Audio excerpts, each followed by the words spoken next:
వారు మనవి చేయగా నేను ఆలకించెదను. అవును ప్రియ సహోదరి సహోదరుడా, నీవు దేవునికి మనవి చేయటం అలవర్చుకో. దేవునికి ప్రార్థన చేయడం, మనవి చేయడం నీవు ఒక వాడుకగా అలవర్చుకోగలిగితే, నా దేవుడు ఎవరో తెలుసా? ప్రార్థన ఆలకించువాడు, నీ మనవి అంగీకరించి నిన్ను ఒక చక్కని త్రోవలో నడిపించుటకు సమర్థుడు. ప్రతి పరిస్థితిలో కూడా దేవుని సన్నిధిలో మనవి చేయడం అనేది వాడుకగా నీవు మార్చుకోగలిగితే, దేవుడు నిన్ను తిన్ననైన చక్కనైన త్రోవలో నడిపించి సురక్షితముగా కాపాడుటకు సమర్థుడు.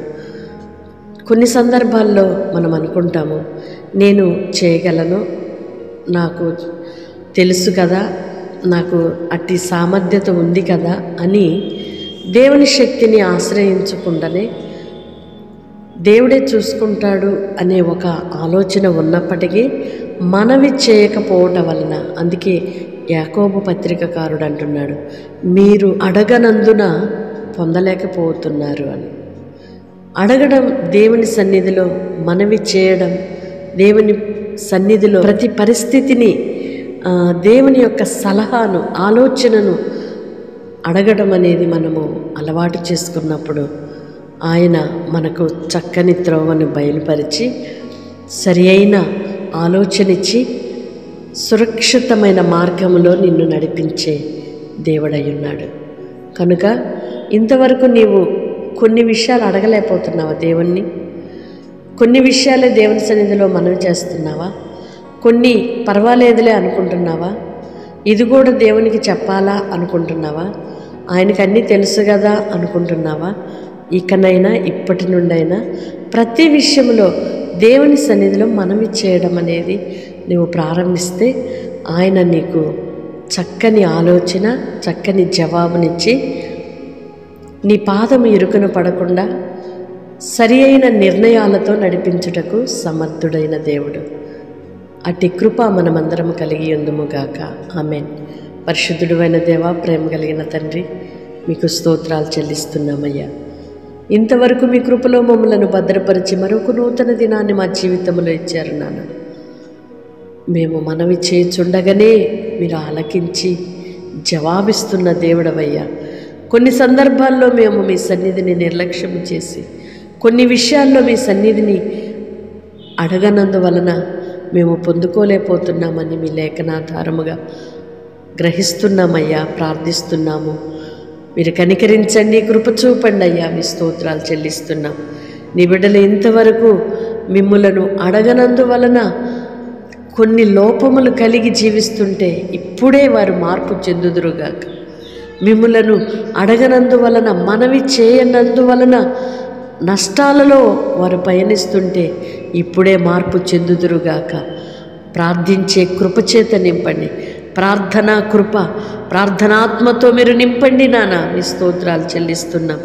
అడిగిన వారికి నిశ్చయముగా అనుగ్రహించే దేవుడవు.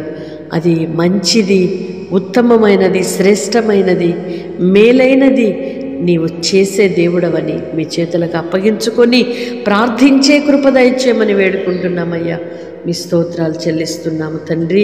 ఎందరైతే బిడ్డలు అటు నిర్ణయం తీసుకుని ఉన్నారు, అటు ప్రార్థన ఆత్మతో ఉన్నారు, అటు మనవి చేసే ఆ ఆత్మతో, ఆ కృపతో ఉన్నారు బిడ్డలందరిని బట్టి మీ కృతజ్ఞతలు చెల్లిస్తున్నాం అయ్యా. ఈ దీనులు మొరపెట్టగా యెహోవా ఆలకించును. అవునాన్న, దీనులమైనను దరిద్రులమైనను మిమ్మల్ని నమ్మిన నీ పిల్లలను ఎన్నడూ, ఎప్పుడు, ఎక్కడ చేయవిడవక నడిపిస్తూ ఉన్నారయ్యా. మమ్ములను మేము తగ్గించుకొని మిమ్మల్ని వెంబడిస్తున్నామయ్యా. అయ్యా, నీ కృపచేత నింపి నడిపించమని వేడుకుంటున్నామయ్యా. మీ స్తోత్రాలు చెల్లిస్తున్నాము నాన్న. నీ పిల్లలకు కలిగిన దీనస్థితిని మీరు చూస్తున్నారు. వారికి కలిగిన వ్యాధి బలహీనతలను మీరు చూస్తున్నారు.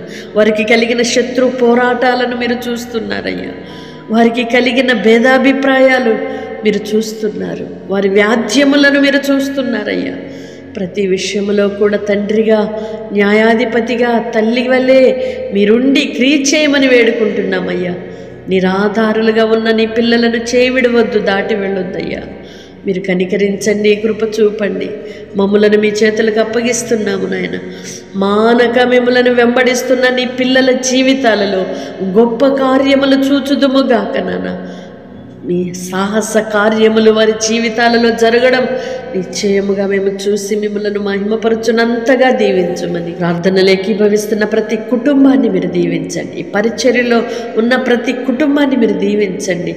ఈ పరిచర్య ప్రోత్సాహంగా ఉన్న ప్రతి వ్యక్తిని మీరు దీవించండి. ఎందరైతే నాయన ఈ ప్రార్థనలు ఏకీభవిస్తున్నారు ప్రతి ఒక్కరిని నిండైన మీ దీవెనలతో ఆశీర్వాదములతో నింపి వారి ప్రతి పరిస్థితిని చక్కపరిచి మీ ఘననామానికి మహిమ పొందుమని యేసయ్య నామములో ప్రార్థిస్తున్నాను తండ్రి. ఆమేన్. దేవుడు మిమ్మల్ని దీవించునుగాక. మీరు మనవి చేస్తుండగా దేవుడు ఆలకిస్తున్నాడు కనుక నా ప్రార్థన దేవుడు ఆలకిస్తాడా అనే సందేహమును విడిచిపెట్టి ప్రార్థన చేయటం మొదలుపెట్టండి. గొప్ప కార్యాలు మీ జీవితంలో చూడబోతున్నారు. May God bless you all. Praise the lord.